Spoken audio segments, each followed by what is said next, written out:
But we've got a great panel for you, and we're going to jump right in.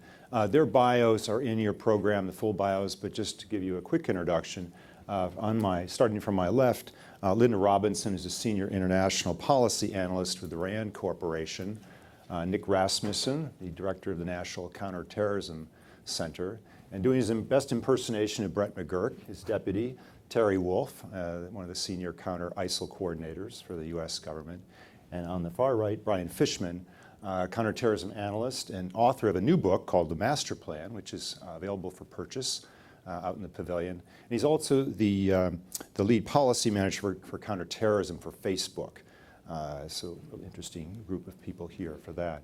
I'm going to start with Nick, because Nick has, we've gone back a number of years. Nick has served in 3 different administrations now in senior counterterrorism jobs to give us kind of a scorecard, if you will, Nick, kind of looking at where we stand, where the U.S. and its allies stand now in the fight against the Islamic State and extremist groups, and also talking a little bit about both the substantive and the differences, I think, in looking at this administration, how they come at this problem.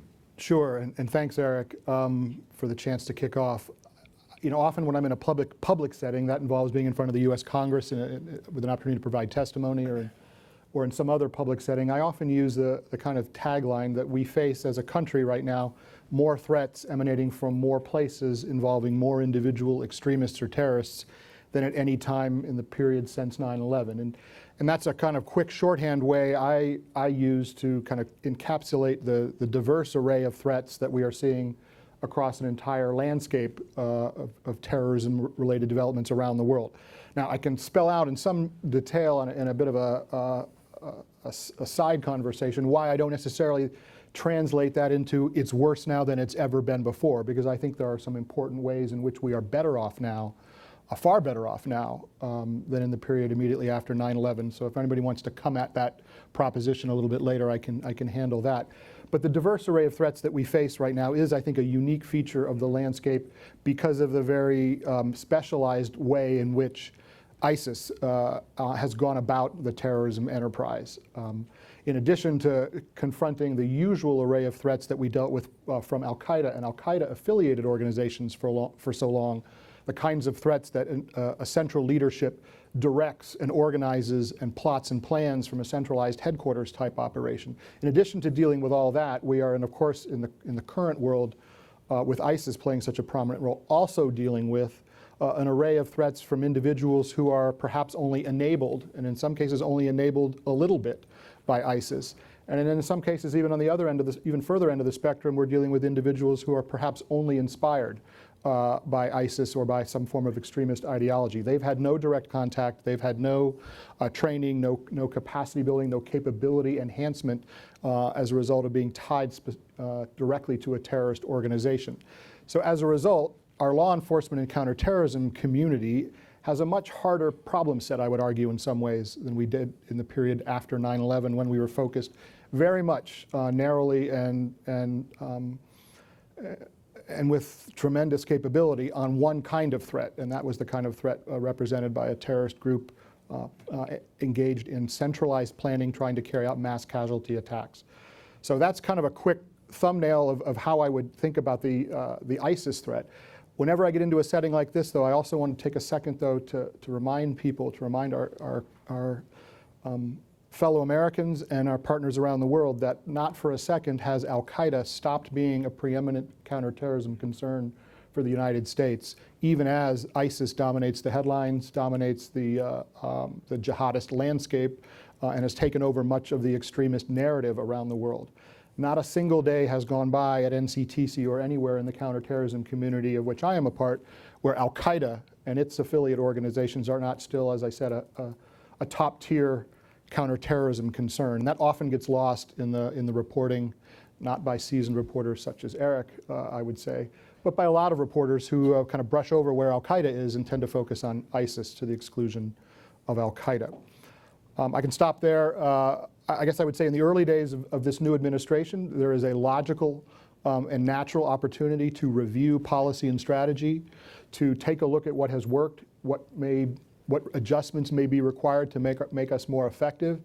I think there is a bias within this administration, as you would expect, or as is consistent with remarks the President has made, with empowering cabinet heads and empowering cabinet departments to act within the full scope of their authorities and to exercise those authorities energetically and without necessarily some of the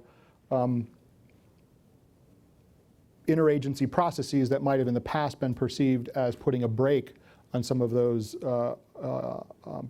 departmental capabilities and departmental mandates. That sounds like a little bit of inside Washington speak, but I think it does reflect a bias for action that the current administration has when it comes to acting against terrorist threats. But I would also point to significant continuity in the way we do counterterrorism as well. It means pushing more authorities down to commanders, at least in the military sense, doesn't it, Nick?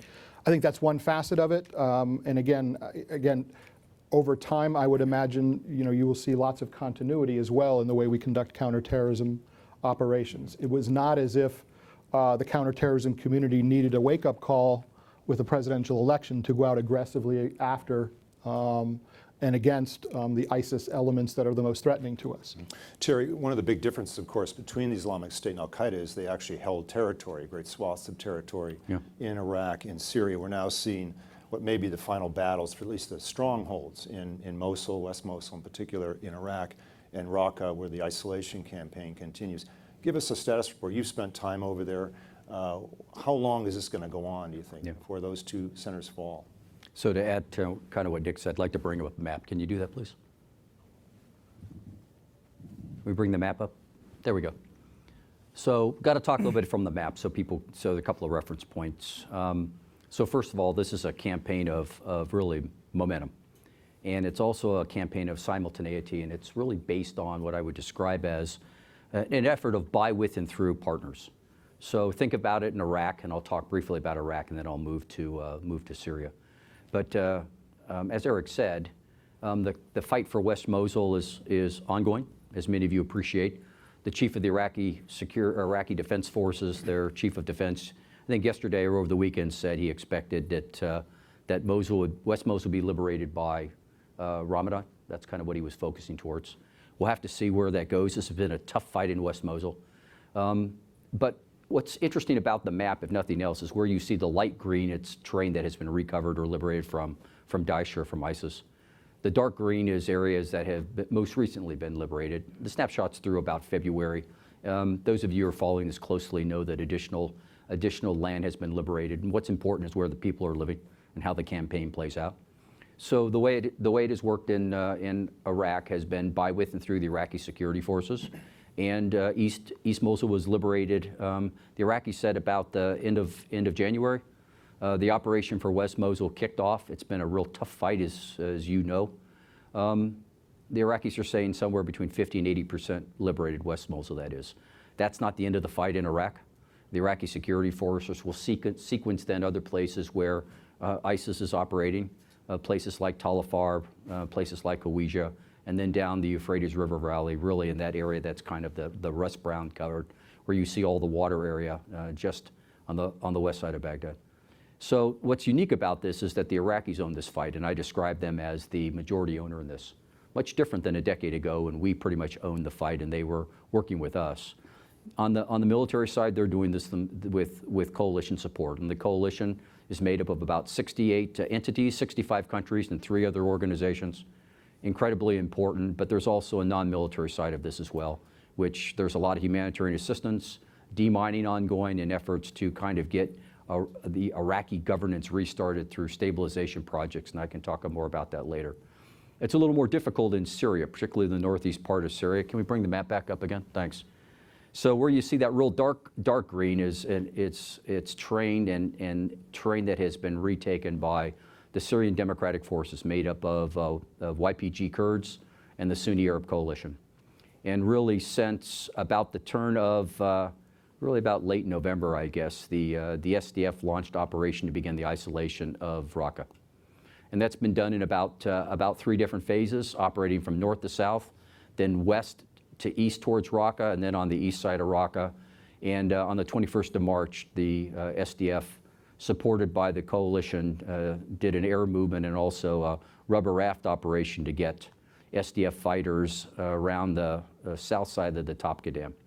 So all that's part of the isolation of Raqqa, which has positioned the SDF, supported by the coalition, to continue to put enormous pressure on ISIS.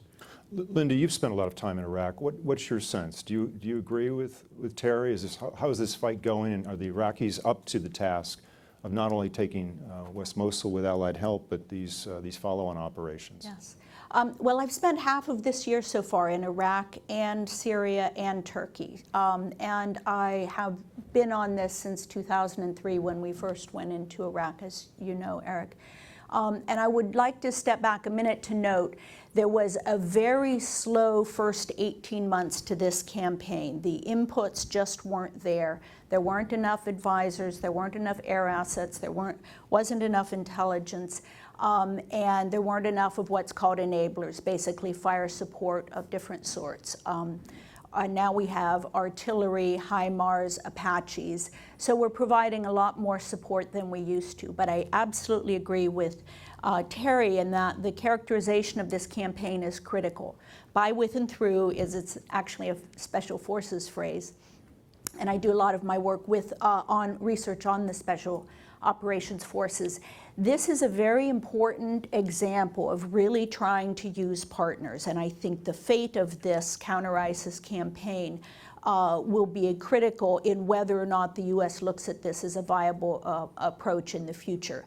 It's taking a long time, even with the acceleration, and I would note, I think Mosul and Raqqa are going to take quite a bit of time, and they're really moving at the speed of the Iraqi government, and in the case of Syria, the SDF, the Syrian Democratic Forces, the largely Syrian Kurd force, which they've been augmenting the Syrian Arab component of, but those are far less capable members. And if it is proceeding as the U.S. military would like, it will be the Syrian Kurds in the forefront. And I was in Manbij, watching them train up partners. Manbij is one of the towns the SDF took over, and they're trying to put together a largely Arab and mixed force to secure it, and a mixed force as the governing council.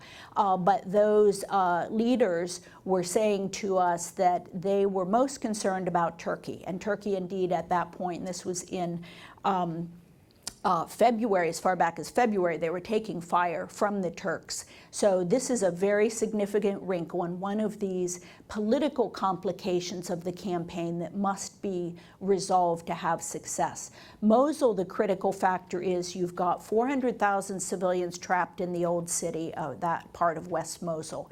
And Prime Minister Abadi, to his credit, has been absolutely firm on the need to protect civilians, but that means they're going to go slow. They're going to go slow, and they're going to have to fight street by street. And ISIS is far from over, as you can see from the brown part on the map that Terry showed. There's a lot of fighting left. And I'm quite concerned when people act like the box is already checked, that we're about ready to turn the page on the counter-Mosul, counter-ISIS campaign, because we're not there yet. Linda, you mentioned Turkey, and just briefly, President Erdogan is going to be in Washington on the 15th of May. To meet with President Trump. Do you anticipate there will be some final decisions on whether the Turks will tolerate a Kurdish presence in that force, or how important is that meeting in this regard? It's critical, and these messages, kinetic messages, as well as things like kicking out Mercy Corps and other humanitarian workers from Turkey, which is the vital lifeline into Syria. And this is the thing, we should not forget what a humanitarian disaster this is for both countries.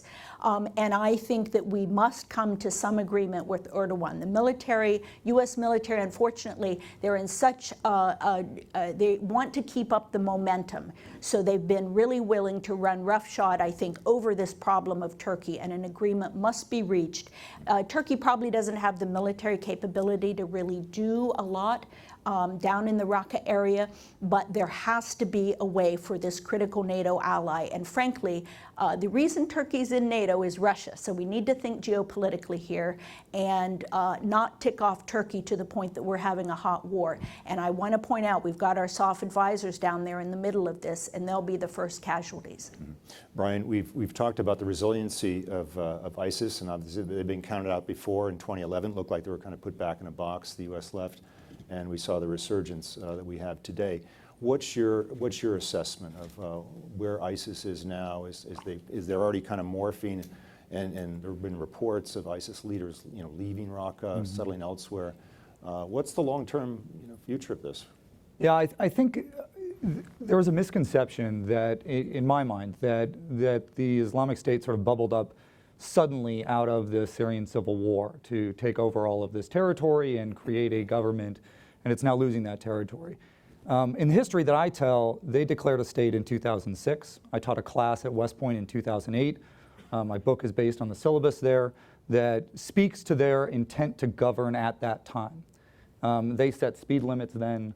They were running courts then. They were collecting taxes then. They were picking up garbage then. We didn't think about them as an institution that intended to govern. And one of the reasons we didn't think about them as an institution that intended to govern at the time is because the U.S. military was on the ground in force, and they didn't have the ability to do that for very long because of a sort of tribal uprising against what was then known as the Islamic State of Iraq and the U.S. military. What happened, I think, is hard for us to imagine today, but I think it goes along with what Linda just said. In 2006, it would have been unimaginable to understate the threat from what we all called al-Qaeda in Iraq. They called themselves the Islamic State of Iraq. And yet, 3 years later, we were declaring that the organization was defeated, right? The New York Times and other newspapers were downsizing their bureaus in Baghdad. We were moving troops out and ultimately withdrew almost completely. And yet at the same time that we said this organization was defeated, it had between 800 and 1,000 members, according to the Department of Defense. Based on NCTC's numbers between 2008 and 2010, at a time when we considered this organization largely defeated, there were more suicide attacks in Iraq than any other country in the world. It was still one of the deadliest, if not the deadliest terrorist organization in the world at the time that we essentially said it was defeated because it couldn't hold territory and it wasn't a direct threat to the viability of the Iraqi government, though it was a threat to the Iraqi people at the time. And the reason why I say that is that we have this tremendous, and the first order fight is shrinking the territory on the map that this organization controls. But what worries me is that we oftentimes, and a lot of the analysis today, sort of creates this binary, this false binary that says, well, is this a territorial state entity? Or is it going to persist just as an ideology of loosely connected individuals? That misses an important element here, which is the latent organization that will exist in territory that has been reconquered and will operate underground as a covert terrorist organization and criminal organization, and will in that stead assassinate people. It will conduct bombings to try to disrupt government in those places, and it will wait for another political disruption so that it can rise again. And we know that because they did it before. And so I think it's really important to keep that in mind as we go forward, that whatever strategy that we put in place now, we need to make sure that it is sustainable over the long term. So Terry, when you meet with Iraqi leaders, Sunni, Shia, Kurds, do they get this? I mean, Yeah, are they do. Anticipating this? Yeah, they do. They've kind of been through this before. And Linda's seen more of them than I have lately, but I would tell you that I think from the American perspective and from the coalition perspective, it is about, is this sustainable? I mean, that's the operative question. We've tried things that haven't been sustainable, either because we didn't have the will or we didn't want to continue owning the problem set forevermore. So what's different now? And I would argue that this is a global fight. That it's more than just Iraq and Syria, which we kind of define as the core problem set. It moves into where ISIS has its 8 branches and a number of other affiliates. It plays out differently.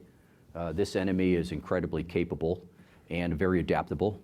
Its use of social media to push its ideological efforts is, it's not surprising really when you think about it. It uses all the tools that it can muster, but it allows it to play out in different ways, very conventionally in the fight for Mosul, or Manbij and what will soon be Raqqa. Unconventional actions are always ongoing, as well as they try to kill and assassinate key figures. but there's also the terrorist component of it. So pick your location, it will play out very differently, whether you're talking, whether you're talking about the Philippines or Bangladesh or Tunisia or a number of other places. So this is going to be around for a while, and we're going to have to figure out how to ensure that our efforts are sustainable, but that partners step up and do what they need to do as well. So Nick, how is the American government working with its allies addressing this kind of spread of these threats, whether it's the ISIS affiliates in places like Yemen or in Libya or the al-Qaeda threats that are still out there as well? And how is this administration going about it any differently than, say, the previous one? Well, again, I think, first of all, we've been dealing with a networked version of al-Qaeda for a number of years. So dealing with an al-Qaeda that was present in other conflict zones around the world is not a new challenge. Yemen, Somalia, parts of Africa, North Africa have been hot zones of al-Qaeda related activity for a number of years. There, the strategy, I think, has been very much like what Terry was describing are some of the underlying principles of our Iraq and Syria strategy, working by, with, and through partners. It does not make sense for the United States to try to solve the problems of Yemen, the political problems of Yemen, in a way that will lead to a durable Yemeni political solution, simply as a way to get to our counterterrorism concerns. In the same vein, you might look at what's going on in Somalia and say that, how much U.S. presence is needed on the ground in a place like Somalia in order for us to enable the correct or the proper partners, the appropriate partners, in a way that allows them to get at the problem. So in a sense, the idea of trying to do this without, as Terry said, owning the problem has been, I'd say, a consistent strain of thought across administrations, from President Bush to President Obama to President Trump. And that's because, obviously, as a drain on our national wealth and as a drain, and that's putting it in the most antiseptic terms possible. That does not also refer, of course, to the human cost that comes with Americans who are serving in harm's way in those locations. So it is in our interests to build capable partners, to build willing partners in those parts of the world where we feel threatened by the terrorism phenomenon. To do that, we have to make constant assessments of where our help can be most usefully applied, where the partners that we choose are both capable and willing and meet the standards that we bring to the task of enabling those partners. And a lot of that involves sharing of information intelligence and expertise. And that's something that American military and intelligence personnel do as well as anybody in the world. So, but it also suggests, though, that as fellow Americans, we need to have patience, because none of this problem gets solved in a linear fashion if you're solving it in the fashion that I just described. It by definition becomes an elongated or an extended problem. And even as territory is retaken, even as terrorist groups are disrupted, the threat condition that we are experiencing will linger and will lag beyond that period when some of that territory is retaken. That's something that it does not often get addressed. It is not, I would say, a politically inconvenient truth, but it is one that we try to speak in a forthright way about when we're providing intelligence analysis. So you talk about patience, and yet we're coming up on 16 years in Afghanistan. General Nicholson has requested somewhere between 3,000 and 5,000 troops. The administration is reviewing that strategy. Many of those troops would be used in a counterterrorism role. Some would be used to help train the Afghans. When people ask you about that, say looking at Afghanistan and look at all the years and the treasure that's been put into there, and we still haven't, with our help directly and with helping the Afghans, still haven't got that one quite right. What's your response to that as you look long term? I don't know that I have a response that says if we did X or Y differently that we'd be at a different end state in Afghanistan. I think one of the things I've learned about the problem of terrorism in South Asia is that it's tied up in a whole host of regional political and security dynamics that go well beyond just the success or failure of the Afghan government.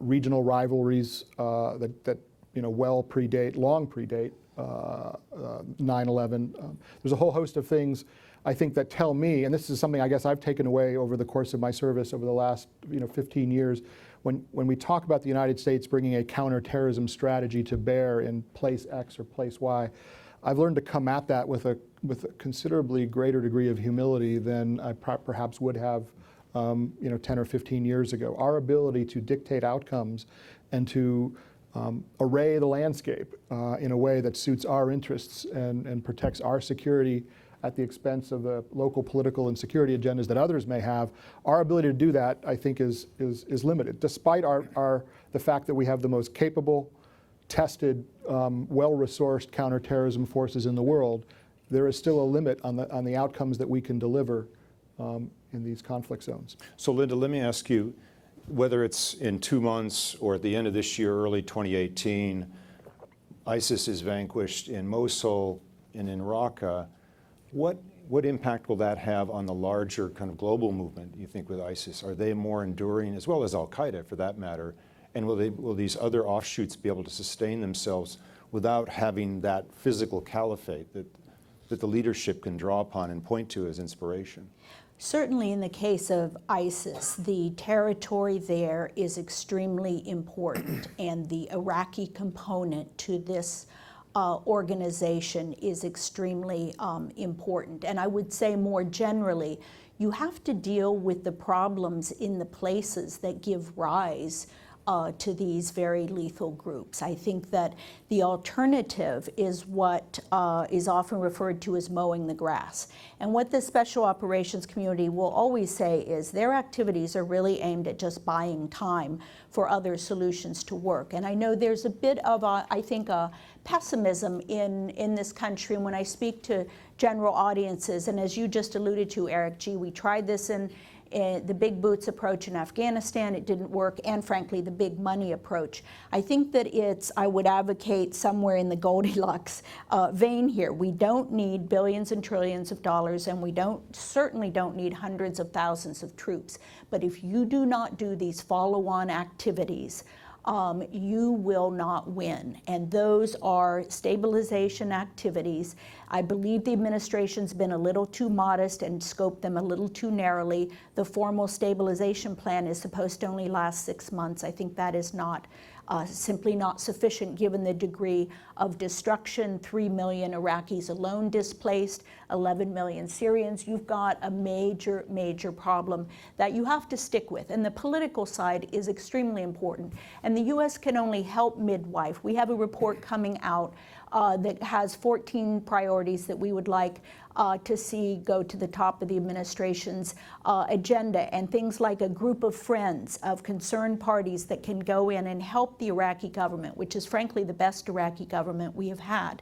Very importantly, Secretary Tillerson asked the Saudi foreign minister, Ado al-Jubeir, to visit Baghdad. He did. That was a watershed. The king and the prime minister had a meeting in Amman at the Arab League meeting. Very critical steps. If you can get Saudi Arabia in helping some of this aftermath activity to both pay the bill, but more importantly, bring that Sunni minority back around to believing that this country has a place for them. And frankly, there's a billboard in East Mosul thanking the Iraqi Special Operations commander that was primarily responsible for the liberation of East Mosul. There are some seeds of hope here, and walking away will simply ensure that movement that Brian was talking about gets regenerated as ISIS 4.0.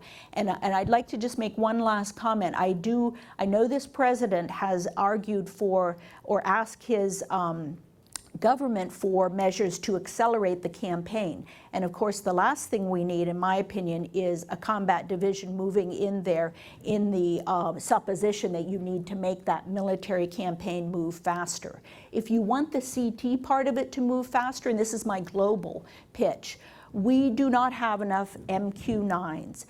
The armed UAVs that are the weapon of choice for the special operations forces in this war. And that doesn't mean they're going to undertake an indiscriminate campaign. They are extremely careful and understand that if you get the wrong people, you've actually recruited new members for terrorist groups. But there's always a food fight over where these platforms are, and in a highly metastasized terrorist environment, as Nick sketched out, there simply aren't enough of these assets that for a few high-priced platforms we could buy all that's needed, and I think there's a misalignment of defense priorities.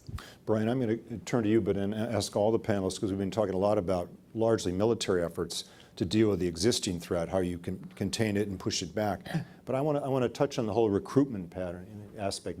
How do we get at countering the next generation? How do we counter the recruitment efforts, whether it be online or whether it's through word of mouth, the various means, and maybe from your Google hat, you can talk a little bit about what responsibility. Facebook, I'm sorry, Facebook, sorry. What responsibility social media companies have in addressing this and what Facebook has done. Let me make two comments quickly before addressing that. One, which is, I think there is the notion that the loss of territory is going to discredit ISIS to the point where they're not going to get recruits. And I think it is going to do that for a lot of the recruits that are joiners, that wanted to be part of a caliphate, that wanted to join a winner. But I'd warn people about jumping too far with that. For one, there were thousands of folks that went to join the fight in Syria prior to the caliphate being declared. Two, prior to the caliphate being declared, this organization had arguments for why they were a legitimate state that should be supported. Two, I want to point out, because I think they're creative and I think they're going to go back to these increasingly going forward. One is that they reject the notion of sovereignty that we sort of apply in the world today. They say, well, you guys consider Lebanon sovereign, but the Israelis can go in there anytime they want. So what does sovereignty really mean? We're applying that in different ways. And then the more important one is they make an ideological argument by appealing to the Prophet Muhammad's first entity in Medina. And they say, well, we control more territory and more people than the Prophet did when he first got going. Would you say that his initial emirate was not valid? I don't think you would. And that's that's a tough one. That's a tough one, especially for some 19-year-old recruit that doesn't have a great theological grounding. So I think it's important not to overstate the ideological discrediting that we're going to do. Putting my Facebook hat on. So speaking from a Facebook perspective, there is no place on our platforms for terrorism. The policy is very, very clear. We do everything we can to try to identify this sort of content. We rely very much on our community to report content. We take it down if it violates our terms of service, which are very broad when it comes to dangerous organizations like ISIS and al-Qaeda. It is complex because we do see counter-speech. And I'll get to the work that we do to try to promote counter-speech in a second. But this is one of the things that I think people sometimes have a hard time understanding.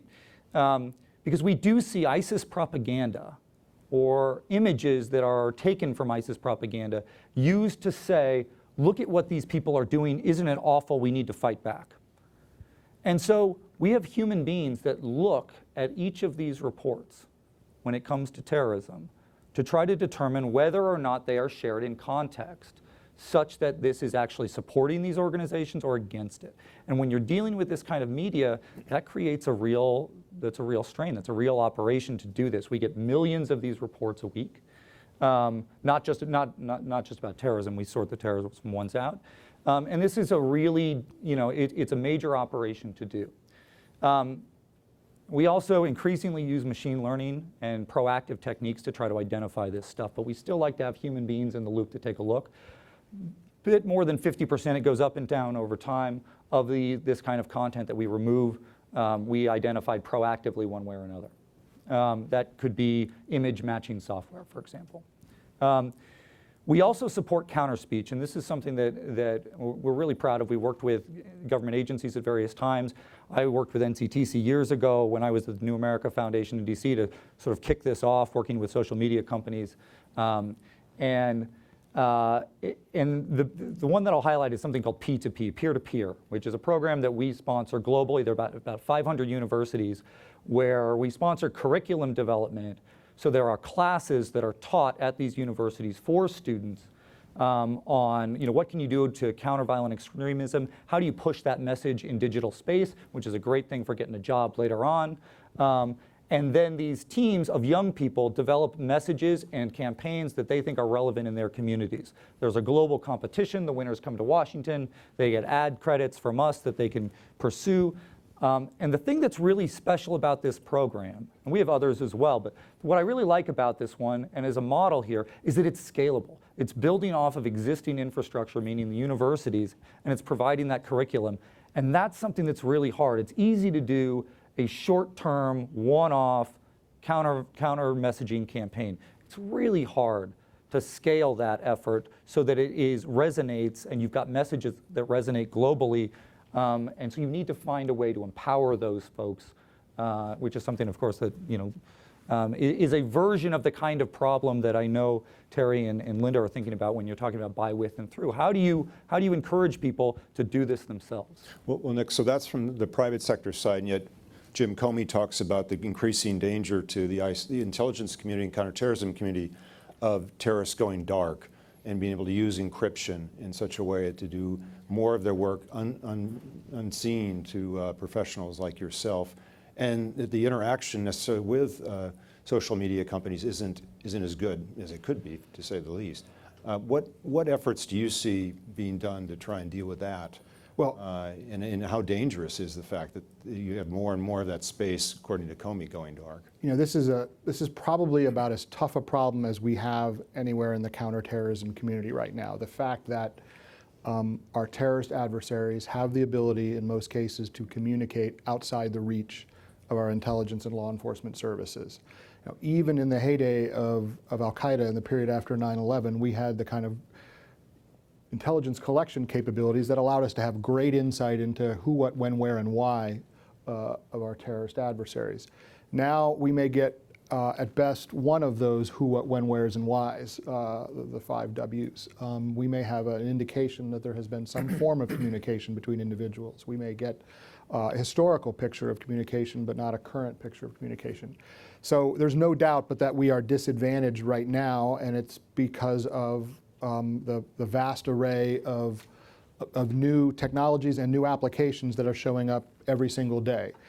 It would be a fool's errand to try to stand up and say, let's just slow down this technology train for a while until us counterterrorism guys can catch up. Nobody is advocating that approach. What we are trying to do is try to have a focused but action-oriented dialogue of the sort that Brian described with the technology community, so that we can be as transparent as we can possibly be in the government, consistent with protecting the information that we have, but be as transparent as we can possibly be about how terrorists are in fact using these various platforms, what might help these companies, these platforms, enforce their terms of service agreements, or spot and react to what they see as violations of those terms of service agreements. It is that's the kind of dialogue that we, I think, are creeping up the ladder and making progress on. That skirts those questions that we aren't necessarily going to reach early and rapid and widespread consensus agreement on, such as how do you, in some ways, if I read another headline about the U.S. engaging the technology community to provide the key or the back door into a particular technological application, it just drives me crazy, because I think our dialogue at this point is so much more mature than that. And we don't have to necessarily agree on the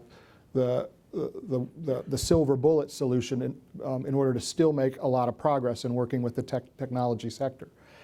That said, we're playing at a deficit right now, and anything we can get from the technology set of partners that we have here in the United States, but also abroad, to help us catch up, I think we'd be open to hearing about it.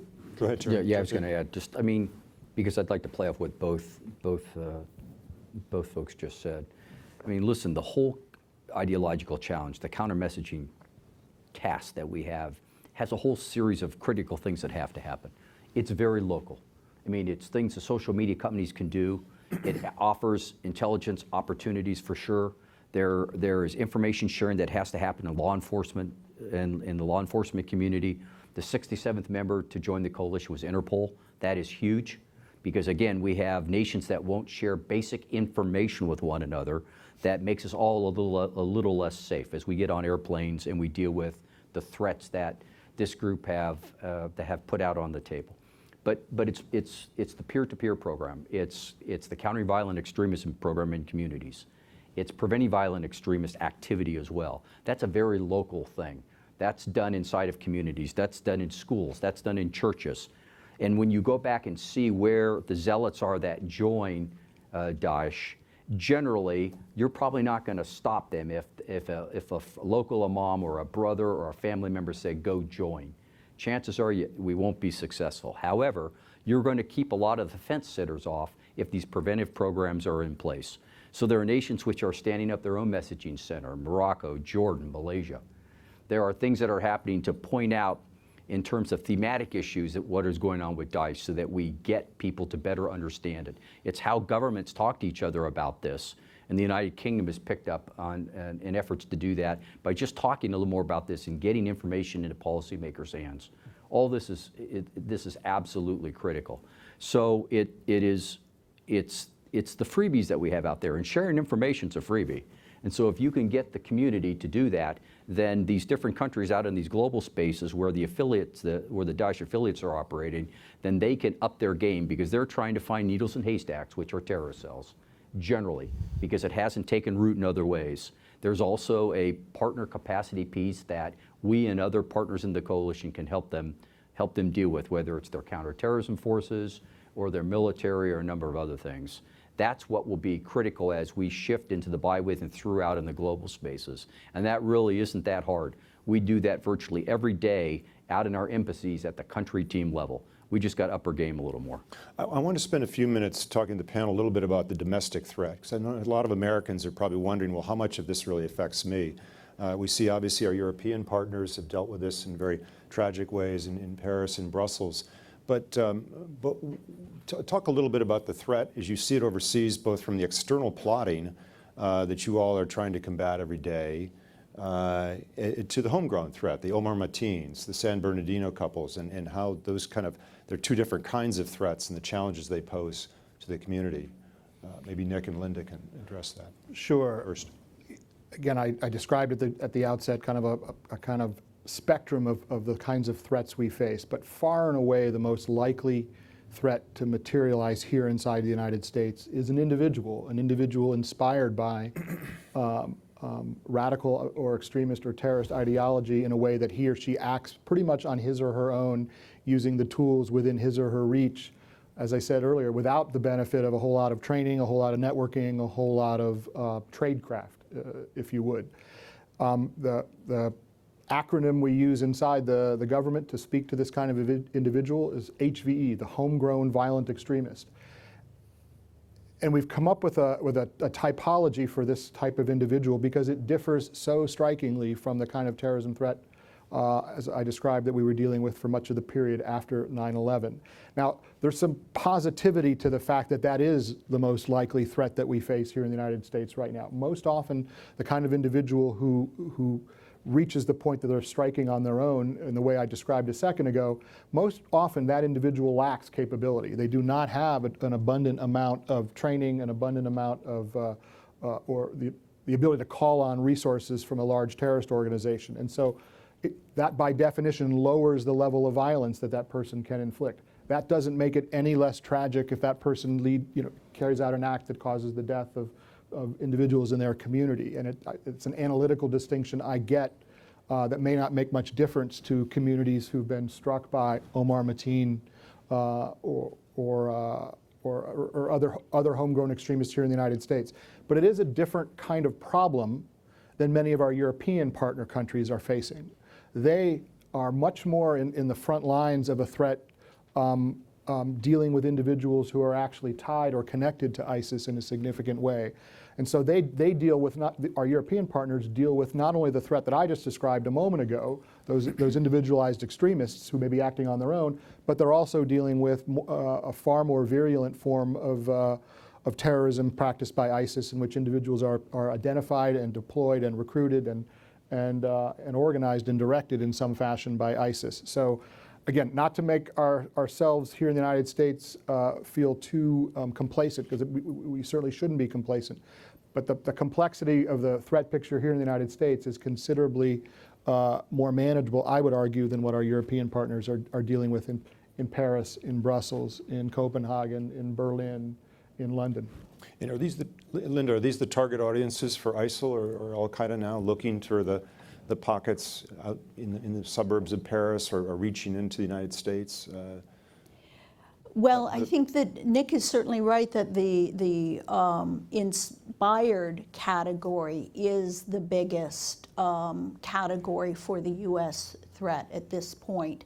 But that is not to say that you can't have some of these foreign fighters returning back or coming to the U.S. because they haven't been identified. I mean, a great deal of effort has been undertaken, and the capture of Manbij, for example, allowed a great deal more to be known about the foreign fighter population. But I think I would say even that, so the inspired attacker is less lethal but harder to find. So there's a dilemma there. But I think the more lethal category is this directed fighter or someone returning from these areas. And that's why, although I take the point Brian made about territory isn't the end-all and be-all, but it certainly provides a secure platform from which these groups can plot and execute. And it doesn't have to be this declared caliphate of Iraq and Syria. I believe that after these cities are cleared, you're going to have major sanctuaries in those countries and in other countries, and those provide a physical platform as well from which training and operational planning can occur. So I think that we have to stay focused on those two categories as I think the more lethal of the three. So Brian, is the new normal then moving forward? Just the fact that we're going to have, the American public is going to have to be expected there'll just be these kind of attacks from time to time? It's going to be impossible to stop every one of them? And if so, how do policymakers kind of prepare them for that? Well, it's the old IRA line about, you, the counterterrorist, have to be right 100% of the time. I only have to get it right 1% of the time, right? To get to my political ends. I agree with everything that Nick said and that Linda said. I think that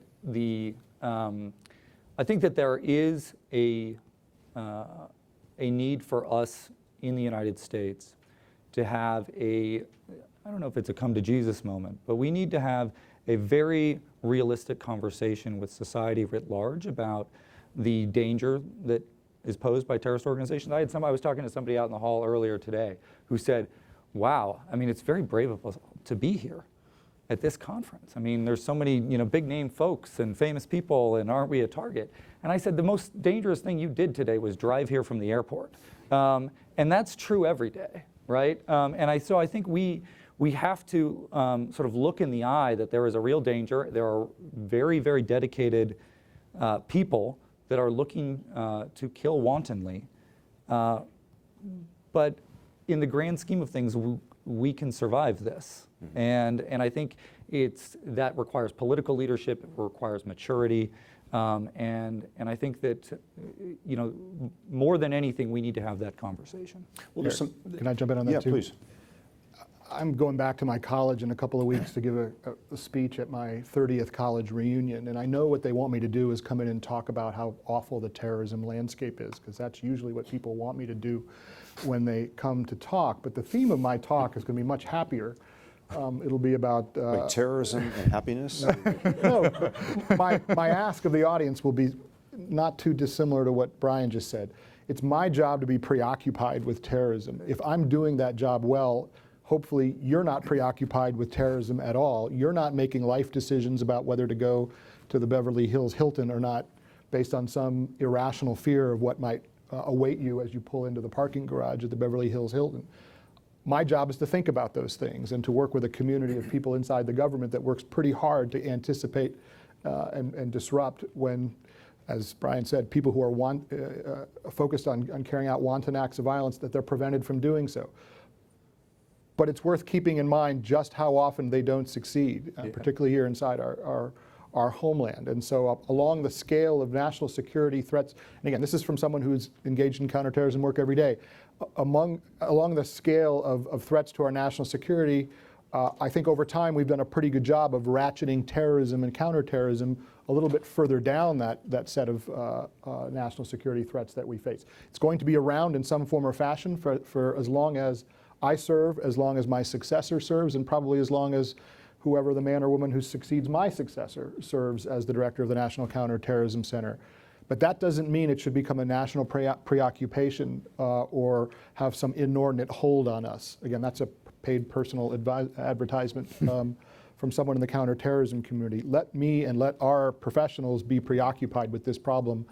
Organize your lives, comfortable with the notion that you are mostly safe in the United States. Before we go to the audience for just a few last questions, I want to ask Brian lastly, just on a couple of policy issues this administration is facing. One is obviously the wall that President Trump has vowed to build, and will that have any impact at all on whatever threat there may be, terrorist threat of coming up from the south? And then also in budget choices, you have the administration has proposed large increases in defense spending, but has also proposed cutting the State Department USID, which many would argue is those are the kind of agencies that you need to deal with a long-term threat. Talk about those kind of things, just briefly before we turn to the audience. Well, I think I'm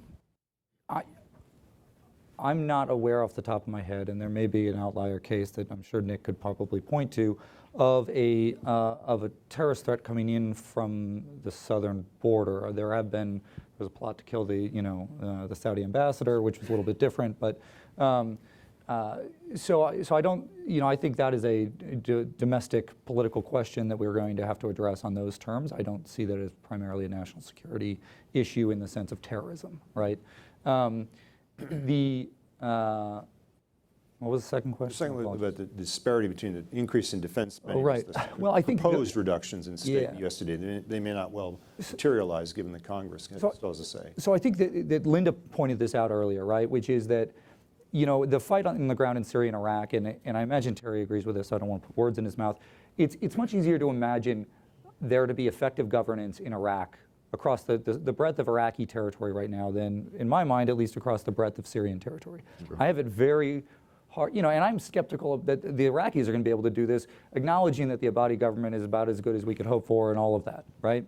But governance in northeastern Syria, it's really hard for me to understand who's going to do that for a sustainable period of time.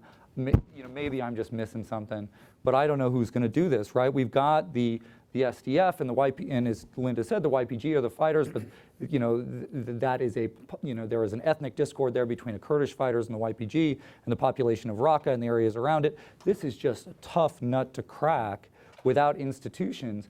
And sometimes we get into a place where we wind up sort of saying, we have a political debate where we say, well, is counterterrorism a law enforcement problem or is it a national security war problem? Well, the reality is it's both, obviously, right? And what we want to do in these places, we want to take this from, if we're in a good place in 5 or 10 years, then what's happening is the law enforcement intelligence agencies in Iraq and whoever controls northeastern Syria are treating this as a law enforcement problem in those places, right? So how do we get to that point? And whether that's State Department funding or some other mechanism, that's where we need to get to. We need to get it to, so that those institutions can treat this not as a war, but as something that they operate in a law enforcement intelligence kind of capability, like we see in other places in the Middle East, much more effectively. And I don't know how we get there. Terry, if you quickly could address that really hard problem. Yeah, listen, I think who governs northeastern Syria? So let's go to Iraq first. The Iraqis have a vision of what this is going to look like, but I think our expectations are all wrong. We have this belief that the day after West Mosul falls, it's all going to be fine, and they're going to rewind the tape back to 2008 or 2007, or pick your date. I think that's crazy. So the reality of it is they're going to enter a transition period. They've fought a tough war against, and it's not done when Mosul falls. So they're going to continue on and defeat the conventional side of Daesh in Iraq, and then they'll have to re-equip the counterterrorism service to deal with the terrorist component of this. They already are to some degree. But ultimately, they'll figure out what governance looks like, but it'll come out of this transition period, and I personally believe that this transition period will be longer than anyone thinks. It'll take some time. And as Linda said, the ammunition for that is really what we do in terms of international contributions into this humanitarian assistance challenge with the IDPs, the demining effort, because ISIS has stickied up the ground with mines and remnants of war, the likes that we have never seen. So this is a huge problem. And so when we went to the international community and said we need pledges, in last July we got about $2.3 billion for Iraq. We went back to the international community before the March Ministerial and we got another 2.6 for Iraq and Syria, but that's just the beginning. when you talk about how do you reconstruct Iraq, that's probably going to be done with loans. And so they'll figure out the right time to do that. Just this isn't the right time yet as they get into this transition period.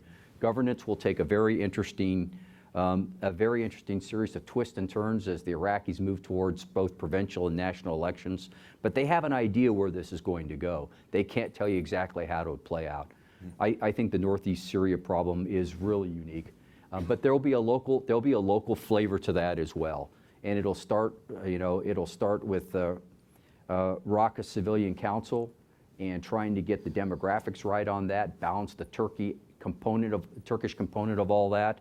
But it's going to be something local that allows the local tribal sheikhs and others to want to be part of the future solution. We've got time for maybe one or two questions. I think there's a microphone floating around. We'll start with here. If you could just please identify yourself and keep it to a short, quick question. Yeah. Oh, I think we have a, well, go ahead. Thank you. My name is Amit Sharma. I was at the U.S. Treasury Department at the Terrorism and Financial Intelligence. So, Nick, it's actually good to see you again, and thank you for a good panel.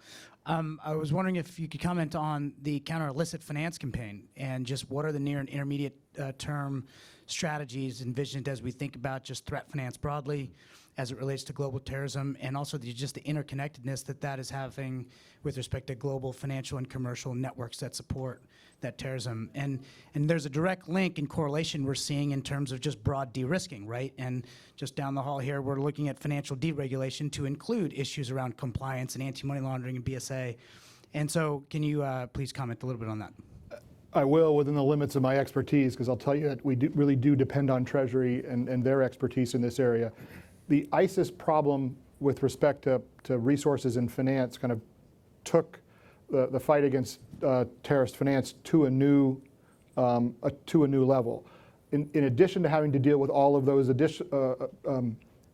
traditional illicit avenues of fundraising that terrorist organizations engage in, which I think we've gotten much better at over time in figuring out ways to shut off terrorist organizations from the licit financial world. In addition to doing all of that, which goes back to the period after 9/11 all the way to the present, we're also now dealing with a terrorist organization that, as Terry could describe in much greater detail than I, because they hold territory, they've been able to raise funds in a way that states raise funds, expropriating resources, engaging in taxation, in addition to just plain old highway robbery, extortion, and kidnap for ransom. So all of that put ISIS in the position of having at its disposal the kinds of funds that typically only states have and that far outstrip anything that are usually available to terrorist organizations. As a result, we haven't been able to rely solely upon the terrorist finance toolbox in order to roll that back. It has had to become an active part of our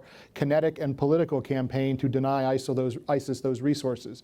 And Terry can certainly talk about in greater detail than I how we've done that. I think we're part of the way there. We're not all of the way there. So 50 cents of every dollar Daesh gets is through extortion, 30 cents on every dollar is through basically through oil sales or natural gas sales in this core area on that core map I just showed you. And then the other 20%, kind of pick where you think it's coming from. So there's been two aspects. One, there's been a kinetic campaign, which is to go after that oil and natural gas industry in Syria. It's also been to go after banks and exchange houses.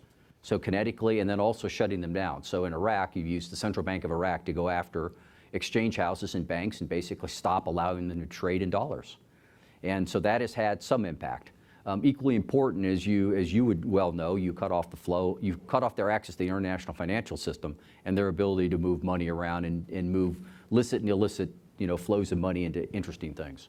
So it's going to be a long effort, but uniquely, the CIFC and their other organizations regionally are designed to deal with this and have been dealing with this for a long time through other illicit activities. So you now apply those organizational constructs, those regional organizational constructs to this problem set, and you kind of get after it. There have been sanctions as well that have been kicked in. But again, you're talking about a global organization that reaches in interesting ways, and you have to reinvent yourself to be able to kind of deal with that as well. I'm afraid we're out of time, but I wanted to thank all the panelists, and I want to thank you for your attention, and have a good rest of the afternoon.